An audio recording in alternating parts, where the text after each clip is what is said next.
Jeudi 12 janvier 2023, Les alliances de Dieu avec nous. nous sommes contents de vous retrouver sur l'aventure dans la parole. Et quel que soit l'endroit où vous vous trouvez dans le monde, soyez bénis, fortifiés, encouragés autour de la parole de Dieu. Comme d'habitude, nous voulons vous inviter à participer avec nous en cliquant sur le pouce, en vous abonnant pour recevoir la notification de chaque jour, en laissant des commentaires Oui, en laissant des commentaires sur ce que vous avez compris. et surtout, n'oubliez pas de partager le lien avec vos parents, avec vos amis. Et avec vos connaissances. Le texte à mémoriser de cette semaine que nous vous invitons à dire avec nous se trouve dans Deutéronome chapitre 28, les versets 1 et 2. Si tu obéis à la voix de l'Éternel ton Dieu, en observant et en mettant en pratique tous ces commandements que je te prescris aujourd'hui, l'Éternel ton Dieu te donnera de la supériorité sur toutes les nations de la terre. Voici toutes les bénédictions qui se répandront sur toi et qui seront ton partage lorsque tu obéiras à la voix de l'Éternel ton Dieu. La fidélité de Dieu à son peuple est-elle inébranlable?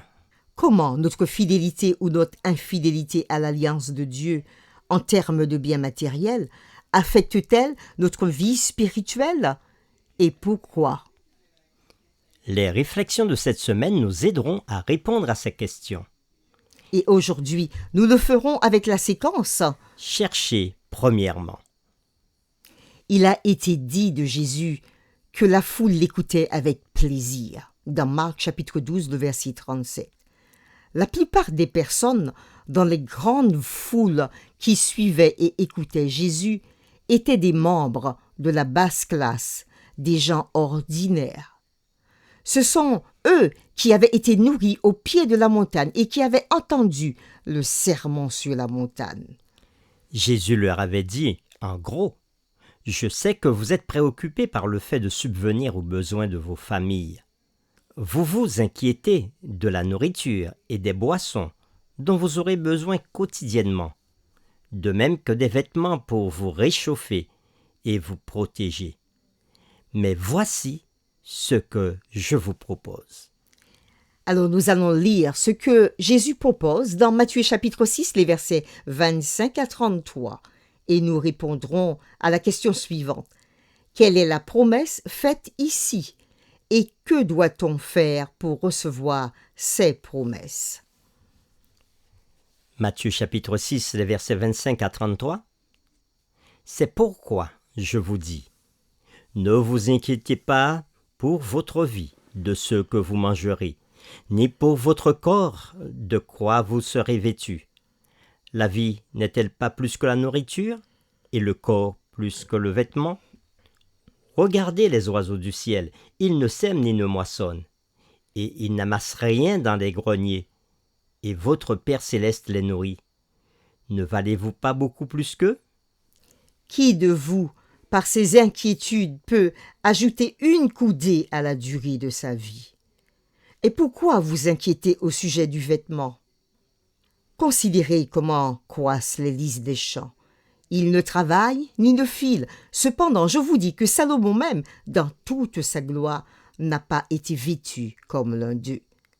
Si Dieu revêt ainsi l'herbe des champs qui existe aujourd'hui et qui demain sera jetée au four, ne vous vêtira-t-il pas à plus forte raison, gens de peu de foi? Ne vous inquiétez donc point, et ne dites pas, que mangerons-nous? Que boirons-nous? De quoi serons-nous vêtus? Car toutes ces choses, ce sont les païens qui les recherchent. Votre Père céleste sait que vous en avez besoin. Cherchez premièrement le royaume et la justice de Dieu, et toutes ces choses vous seront données par-dessus. Après la lecture de ce texte de Matthieu chapitre 6, les versets 25 à 33, nous répondrons à la question « Quelle est la promesse faite ici? Et que doit-on faire pour recevoir ces promesses? » Beaucoup de promesses de Dieu contiennent des éléments d'une alliance bilatérale. C'est-à-dire que, pour recevoir la bénédiction, nous devons également faire notre part. C'est ce que nous trouvons dans ce texte que nous venons de lire. Dieu demande à ses enfants de ne pas s'inquiéter de leur nourriture ou encore pour leurs vêtements. Et Jésus dit clairement que si nous faisons confiance à Dieu, eh bien Dieu pourra prendre soin de nous et il nous donnera par-dessus tout. En réalité, Jésus veut dire qu'il nous donnera un surplus. Et en considérant ce que Jésus nous dit, il prend deux exemples, les oiseaux du ciel et les lys des champs, qui ne réfléchissent pas, et pourtant Dieu prend soin d'eux. Dieu nourrit les oiseaux du ciel. Dieu revêt de beauté l'herbe des champs. Et Dieu est en train de nous dire, ne vous inquiétez pas, je suis là, je fais de même pour vous. Nous avons encore d'autres promesses de ce type dans la parole de Dieu, des promesses bilatérales. Nous pouvons trouver une dans Ésaïe chapitre 26, le verset 3. À celui qui est ferme dans ses sentiments, tu assures la paix parce qu'il se confie en toi. Que demande-t-on de faire pour avoir la paix de Dieu? D'après ce texte que nous venons de lire, il est dit qu'il faut être ferme, ferme dans ses sentiments, ferme dans ce qu'on croit, ferme dans ce qu'on sait. Nous trouvons encore une autre promesse bilatérale dans 1 Jean chapitre 1, le verset 9.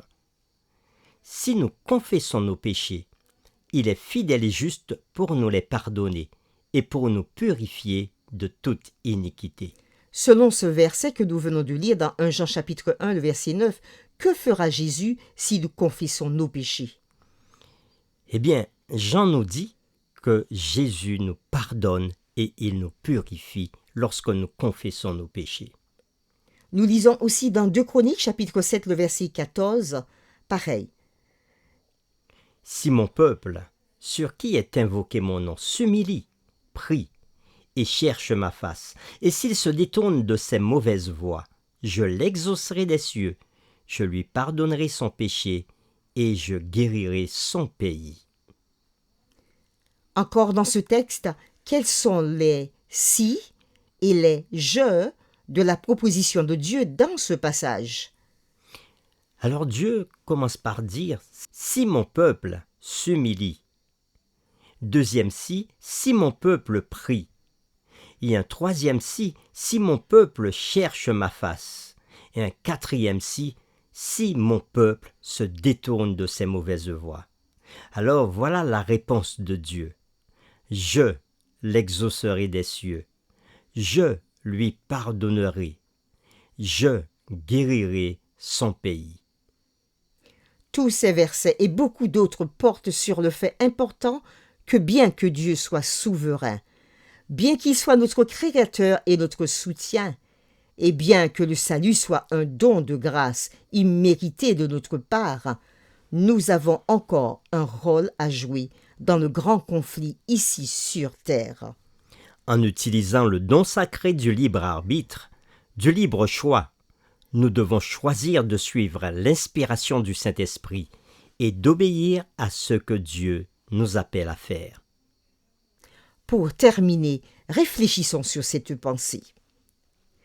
Dans Deutéronome chapitre 30, verset 19, il est dit « Choisis la vie afin que tu vives, toi et ta postérité. » Bien que Dieu nous offre des bénédictions et la vie, nous pouvons plutôt choisir la malédiction et la mort.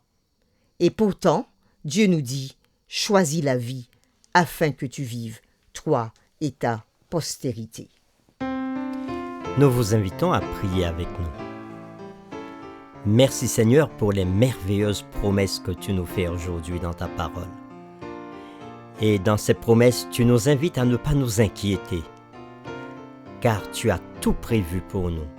Tu nous as montré comment tu prends soin des oiseaux. Tu nous as montré comment tu revêts l'herbe des champs, les lys des champs.